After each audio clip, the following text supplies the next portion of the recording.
Dernière journée de Liga et Serie A ce dimanche. Lien en description qui entre automatiquement le code lexicien à l'inscription pour réaliser un premier pari sans le moindre risque. Exemple, une mise de 100 € sur les victoires de l'Atalanta et du Barça égale 637 € dans la poche. Et si perdant, vous récupérez vos 100 € pour pouvoir rejouer. Conditions pour jouer en bas de l'écran.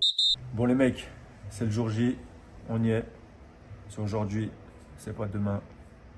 Donc, beaucoup de ce fort, de l'ambition, du courage.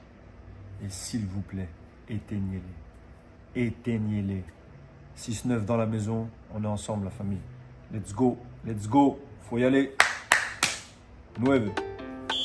La force du 9 n'aura pas suffi. L'équipe, j'espère que vous allez bien aujourd'hui.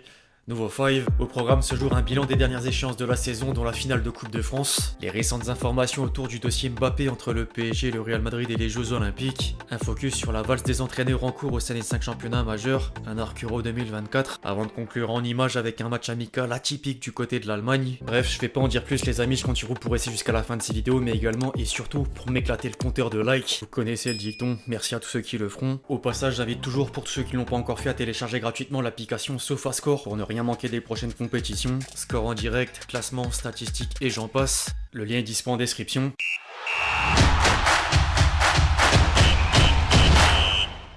Une semaine, 4 finales, le programme était vraiment pas mal. La première en date concernait la Ligue Europa et l'Atalanta aura surpris tout le monde tant par le résultat que la manière. La DA a réussi l'exploit de stopper la série d'invincibilité du Bayer Leverkusen grâce à un triplé de Lookman dont le nom apparaissait partout sur la une des quotidiens italiens aux côtés des images du sacre. Les hommes de Xabi Alonso venaient de clôturer une saison de Bundesliga au record sans la moindre défaite et le 52e match, toute compétition confondue, s'est avéré fatal au pire moment devant la tactique de Gasperini sur la scène européenne. La prouesse restera néanmoins ancrée dans le marbre, d'autant que la bande à Wirtz ressort la tête haute à l'échelle nationale. Hier, le Bayer Leverkusen a pris le meilleur sur Kaiserslautern et ajoute la Coupe d'Allemagne dans l'armoire à trophées. Les médias allemands garderont longtemps le souvenir de l'exercice 2023-2024 des hommes de Xabi Alonso. En parlant de Coupe nationale, FA Cup et Coupe de France viennent également de livrer leur verdict. Manchester United a battu Manchester City et soulève contre toute attente la Coupe d'Angleterre alors que Ténard est sous la menace d'une éviction. En parallèle, le Paris Saint-Germain s'est offert la Coupe de France devant Lyon et Mbappé repart avec un dernier trophée avant le départ au Real Madrid. Plus que 2 échéances avant la transition vers le foot international.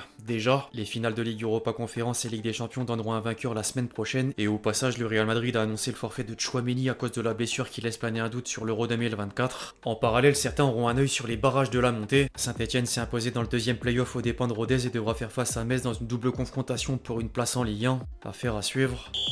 D'autres tricolores provoquent aussi des frayeurs à l'approche de l'Euro 2024. Jeudi matin, Maignan s'est reblessé à l'entraînement et devait passer des examens supplémentaires afin de déterminer la gravité de la blessure. Heureusement, le passage à l'infirmerie n'a révélé aucune fracture pour le portier des Bleus qui pourra retrouver les terrains dans quelques jours. En dehors des pépins physiques, un cadre de l'équipe de France fait une annonce peu surprenante. Giroud s'est confié dans les colonnes de l'équipe et profité de l'occasion pour confirmer que la retraite internationale interviendra après l'Euro 2024. Aucune surprise. En parallèle, plusieurs sélections nationales révèlent leur liste. L'Italie a publié une préliste de 30 joueurs et Spalletti fera sans Verratti ni Locatelli. Outre la squadra Azzurra, sinon d'autres listes valent le détour comme la Croatie de Modric, l'Écosse de Robertson, la Turquie de Çalhanoğlu ou encore la Géorgie de Kvaratskhelia. La fin de saison du foot de club précède l'Euro 2024 mais également les Jeux Olympiques. Notre sport est censé passer au second plan et pourtant la difficulté de Thierry Henry à obtenir 3 jokers de plus de 23 ans préférentiels amène une situation assez unique au cœur de l'attention. Mardi, lors d'un déjeuner à l'Elysée, Macron a tenté de convaincre Florentino Pérez de libérer Mbappé cet été avant de recevoir une réponse négative. Le contre-coup est logique quand on sait que le président de la République avait contribué au capotage du transfert de la star tricolore vers le Real Madrid en 2022. Les médias espagnols sont désormais convaincus que le kick sera bloqué quoi qu'il arrive et Faisal Amari vient justement de réagir à l'épisode. Je cite: "C'est gentil et flatteur mais j'ai surtout envie de parler de ceux qui font de l'escrime, du tir à l'arc. On parle beaucoup de Kylian, c'est vampirisant." En dehors des Jeux Olympiques, la presse française tire le bilan du passage de Mbappé au PSG. L'équipe s'est même attardée sur l'évolution de la relation avec Nasser Al-Khelaifi et explique que les deux hommes ont toujours gardé un profond respect malgré les chauds et froids. Par contre, les derniers mois étaient plus que corsés suite au mot du président parisien pour le retenir en rouge et bleu. Je cite: "Tu peux pas léser le PSG, tu peux pas partir libre et renforcer notre plus grand rival. Tous les grands joueurs partent en laissant de l'argent à leur club, tu vas légitimer la Super League." Du côté de Madrid, le nom de Mbappé ressort de la bouche d'un futur coéquipier et d'un futur adversaire. As a demandé à Hendrik si l'arrivée du Kicks lui fait craindre une concurrence trop importante et le Brésilien semble plutôt tranquille. Dans un groupe gagnant, aucun joueur ne constitue une menace pour un autre. Le meilleur club du monde doit toujours rechercher les meilleurs à tous les postes. Être aux côtés de grands joueurs et être en concurrence pour un poste avec eux ne fera que me faire progresser, atteindre un niveau plus élevé et gagner plus de titres, car les titres du club sont les objectifs les plus importants. En parallèle, Marca s'est permis une question similaire devant Lewandowski et le Polonais s'avance sur la saison prochaine en Liga. Peur? Non, bien sûr, c'est un joueur incroyable et s'il va au Real Madrid, ce sera une équipe très forte, mais notre mentalité doit être que peu importe la qualité de vos joueurs, si nous formons une équipe et travaillons ensemble, nous pouvons vous battre. Nous devons être prêts dès le premier match et les premières minutes car le Real Madrid aura sûrement besoin de temps. Il ne jouera pas bien au début et perdra des points, et nous devons en profiter, non pas pour les rattraper, mais pour les devancer.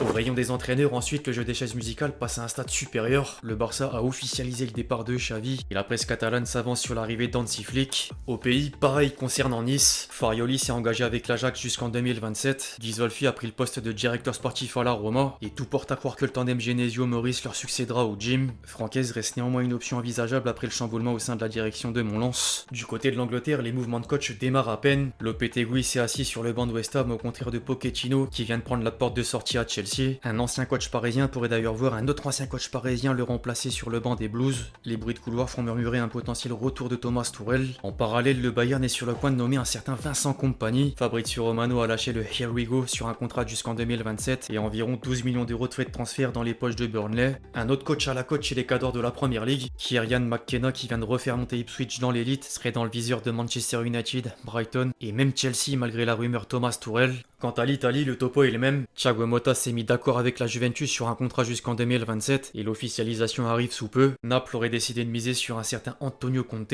alors que Fonseca est tout proche de succéder à Pioli à l'AC Milan, sauf que la gronde des tifosi pourrait lui jouer un mauvais tour. Chez le rival historique, l'entraîneur reste en poste. Par contre, le propriétaire Suning passe la main au front américain Octree. Steven Zhang n'est malheureusement pas parvenu à rembourser le prix de 375 millions d'euros et signe la fin d'une ère de presque 8 ans et 7 trophées. Enfin, un dernier mot en guise de respect à Claudio Ranieri. L'entraîneur à l'origine du titre de champion d'Angleterre avec Leicester en 2016 est parvenu à maintenir Cagliari en Serie A et boucle la boucle à l'âge de 72 ans.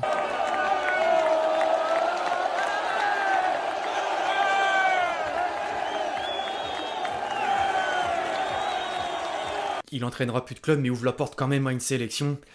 Affaire à suivre. Enfin, dernière séquence insolite, c'est le cas de le dire. Au cours de la semaine, l'Eintracht Francfort a gagné 13-1 contre le VfL Germania 1894. Et parmi les buteurs, vous l'avez peut-être reconnu, Kevin Trapp a joué numéro 10 jusqu'à s'offrir un doublé.